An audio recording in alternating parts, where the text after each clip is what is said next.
காவல்துறையினுடைய கையை கட்டி போட்டிருக்கலாம் அவிழ்த்து விடணும். துப்பாக்கி எதுக்குனே பூஜை பண்ணுறக்கா இருக்குது காவல்துறைக்கு, அதெல்லாம் கொடுக்கணும், போய் சுடுங்கயான்னு சொல்லணும். யாராவது தப்பு பண்ணால் யூஸ் பண்ணுங்க, அதானே ஒரு சட்டம் ஒழுங்கு, அப்படி தானே பாதுகாக்க முடியும். காவல்துறைக்கு அதனால தானே புல்லட்டு துப்பாக்கிலாம் வாங்கி கொடுக்குறோம், அதனால தானே லட்டியெல்லாம் வச்சுருக்கிறாங்க. எதையுமே பயன்படுத்தக்கூடாது. வாயை மூடிட்டு காவல்துறை போலீஸ் ஸ்டேஷனில் உட்காருன்னா எப்படி தமிழ்நாட்டில் சட்டம் ஒழுங்கு கட்டுக்குள்ளே வரும்? இன்றைக்கி பீகாரில் துணை முதலமைச்சர் ஹரீஷ் சாங்கவி ஒரு முந்தானத்தோட இன்டர்வியூ கொடுக்குறார். யாராவது பெண்கள் மீது கையை வச்சுட்டு நைட்டு வீட்டுக்கு போகலான்னு எவனாச்சும் நினச்சின்னா குஜராத்தில் நடக்கிறதே வேறு. எனக்கு அந்த மாதிரி தமிழ்நாட்டில் பேசணும்னு நான் காத்துட்ருக்கேன்.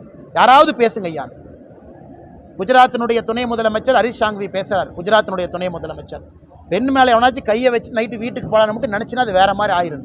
அதை இங்கே பேசுறதுக்கு பயம்.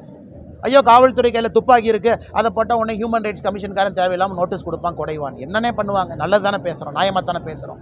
அதனால் காவல்துறையை முதல்ல ஃபீல்டில் விடுங்க, அவங்க கையை கட்டு போடாதீங்க, எல்லாம் அவங்க சரி பண்ணி கொண்டு வந்துடுவாங்க.